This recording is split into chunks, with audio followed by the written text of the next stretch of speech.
आखिर अमित शाह के बेटे जय शाह को भारत रत्न दिए जाने की मांग क्यों उठने लगी?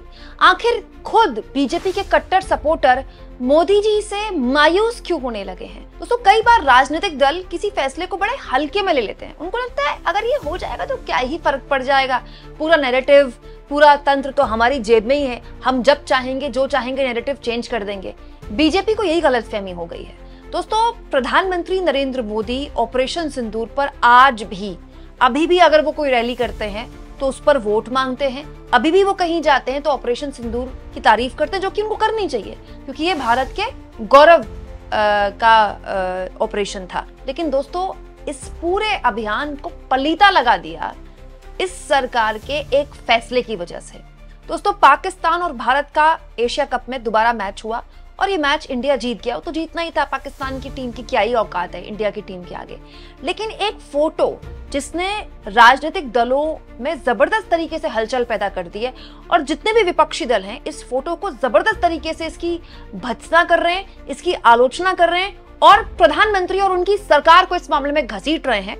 और घसीट रहे हैं अमित शाह के बेटे जय शाह को, ये कहते हुए कि एक काम कीजिए, अपने लाडले जय शाह को भारत रत्न ही दे दीजिए। और तो और दोस्तों, जो मोदी जी के कट्टर सपोर्टर है ना, वो तक इस पूरे मसले को लेकर सरकार के साथ नहीं है। दोस्तों, हम मैच जीत गए, लेकिन पाकिस्तान के एक बदतमीज बल्लेबाज हैं फरहान, उन्होंने अर्धशतक लगाया और अर्धशतक लगाते हुए जब वो सेलिब्रेट कर रहे थे तो कुछ इस तरह से उन्होंने बैट को AK-47 की तरह दिखाया और जो बैट दिखा रहे थे वो ऑडियंस की तरफ दिखा रहे थे।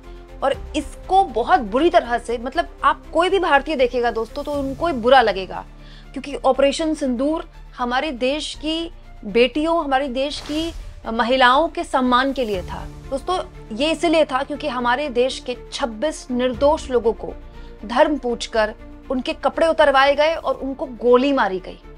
ये ऑपरेशन सिंदूर इसलिए था। और आज देखिए, जिस पाकिस्तान के साथ ये सब कुछ हुआ, वो पाकिस्तान हमारे साथ मैच खेल रहा है और उस अर्धशतक को वहां की क्रिकेटर्स इतनी भोंडी तरीके से, इतने दोयम दर्जे तरीके से सेलिब्रेट कर रहे हैं। और ये ना होता, ये तस्वीर ही ना आती अगर ये मैच ना होता। और इसीलिए दोस्तों, अब इस मुद्दे को लेकर अमित शाह के बेटे जय शाह को भारत रत्न दिए जाने की मांग हो गई है। और दोस्तों, ये मांग की है संजय राउत ने। आप जानते हैं संजय राउत को, शिवसेना के सांसद है संजय राउत। उन्होंने कहा है, साहिबजादा फरहान ने मैदान में साबित कर दिया कि कैसे पाकिस्तानी आतंकवादियों ने पहलगांव में 26 बेगुनाहों का कत्लेआम किया, उन्हें गोलियों से भून डाला जैसे कुछ हुआ ही ना हो। 50 रन पूरे किए और बल्ले को AK-47 की तरह थाम लिया और चौके जड़ दिए। BCCI और मोदी सरकार के मुंह पर यह थूकना बेहद अपमानजनक है। भारत को शर्मसार करने के लिए जय शाह भारत रत्न के हकदार है। एक कटाक्ष किया है शिवसेना के सांसद ने कि अब अमित शाह के बेटे जय शाह को तो भारत रत्न दिया ही जाना चाहिए। इसके अलावा दोस्तों, कांग्रेस पार्टी की नेता है सुप्रिया सुनीत, उन्होंने भी इस फोटो को शेयर किया है और कहा है, शाबाश मोदी जी, बस यही देखना बाकी था, इसीलिए खिलवा रहे हैं क्रिकेट। इनकी हिम्मत कैसे हुई है करने की? नरेंद्र मोदी एक कमजोर प्रधानमंत्री हैं। दोस्तों, इसके अलावा प्रियंका चतुर्वेदी, जो कि लगातार इस तरह के मैचेस की जबरदस्त तरीके से आलोचना करती रही है, संसद से लेकर संसद के बाहर तक लगातार इस तरह के मैचेस ना हो, पाकिस्तान के साथ इंडिया मैच ना खेले, इसका समर्थन करती रही हैं। उन्होंने फिर इस फोटो को शेयर करते हुए कहा, बधाई हो BCCI, होम मिनिस्टर और मनसुख मांडविया, उम्मीद है तस्वीरें आपको काफी संतुष्ट करेंगी और दोनों देशों के बीच ओलंपिक की भावना पर कोई असर नहीं पड़ेगा। ये बात परेशान करने वाली है, लेकिन उन लोगों के लिए नहीं जो खून के दम पर पैसा कमाने में व्यस्त है। दोस्तों, पूरी दुनिया देख रही है, पूरी दुनिया देख रही है कि ऑपरेशन सिंदूर पर हमने किस तरह से पूरी दुनिया का सपोर्ट मांगा। हमने अपने सांसदों को विदेश भेजा, पूरी दुनिया को हमने दिखाया कि हम कैसे पाकिस्तान को एक्सपोज करना चाहते हैं। और ये भी पूरी दुनिया देख रही है कि वो उस वाक्य को अभी 6 महीने भी नहीं हुए हैं और हम उसी देश के साथ क्रिकेट खेल रहे हैं। और फिर हम चाहते हैं कि दुनिया के मुल्क हमें सीरियसली लें, फिर हम चाहते हैं कि आतंकवाद की भर्त्सना न करें, पाकिस्तान का नाम भी ले, जबकि हम खुद उस देश को इतनी तरजीह दे रहे हैं। क्या औकात है पाकिस्तान की अगर हम मैच ना खेलें? उनकी पूछेगा नहीं पाकिस्तान की टीम को। पाकिस्तान के क्रिकेट बोर्ड को पैसा इस बात पर मिलता है कि वो साल में 1-2 बार इंडिया के साथ मैच खेले तक। कोई औकात नहीं पाकिस्तान की टीम की। और ये बात दोस्तों केवल विपक्ष के नेता नहीं कर रहे हैं, ये कट्टर मोदी समर्थक BJP IT सेल के आप कह सकते हैं कि एकदम उनकी बात को आगे बढ़ाने वाले लोग कर रहे हैं। देखिए दोस्तों, ये जो यूजर आप देख रहे हैं, ये भी आईटी सेल के खूब एक तरह से उनके प्रोपेगेंडा को आगे बढ़ाते हैं। इन्होंने भी इस फोटो को शेयर करके कहा है कि थैंक यू बीसीसीआई, इस तरह के मजाक के लिए आपका शुक्रिया। राहुल रोशन नाम के यूजर हैं, उन्होंने भी यही लिखा है, he is holding it wrong, handle it suppose to simplify the barrel, this is suicide oh wait. दोस्तों ये यूजर भी आईटी सेल के सपोर्टर हैं, ये भी इस फोटो की भत्सना कर रहे हैं। मिस्टर सिन्हा, इनको तो खैर आप जानते ही हैं, ये भी इस फोटो की भत्सना कर रहे हैं। अजीत भारती को भी आप जानते हैं, ये भी इस फोटो की भत्सना करते हुए लिख रहे हैं।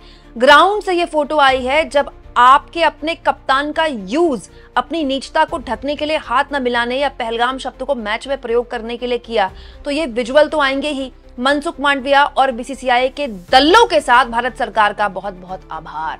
ये सब मोदी सपोर्टर हैं, ये कोई कांग्रेस पार्टी या राहुल गांधी के फैन नहीं है। ये तक कह रहे हैं कि आप क्या कर रहे हैं, क्या हो जाता एक एशिया कप से अगर भारत बाहर हो जाता। यही कहा जा रहा है ना कि अगर हम एशिया कप पाकिस्तान के साथ ना खेलने की बात बोलते तो हमको बाहर कर दिया जाता या फिर उसको एक्स्ट्रा पॉइंट मिल जाते। अरे हो जाइए आप बाहर, क्या फर्क है इन टीम इंडिया के लिए एशिया कप ना खेलना। एशिया कप में अगर टीम इंडिया नहीं खेलेगी तो एशिया कप का नुकसान है, टूर्नामेंट कराने वालों का नुकसान है। सारी टीआरपी तो भारतीय उपमहाद्वीप से आती है, इंडिया से आती है।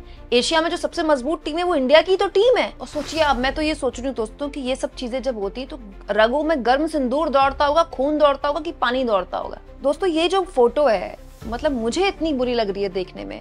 वो जो 26 हमारे देश के निर्दोष नागरिक जिनको धर्म पूछकर उनको गोली मारी गई, उनके परिवार वालों पर क्या बीत रही होगी। दोस्तों हम मैच जीत गए, लेकिन इस फोटो का दर्द मतलब वो तो बात है कि उनके जख्मों पर नमक छिड़कने वाला है।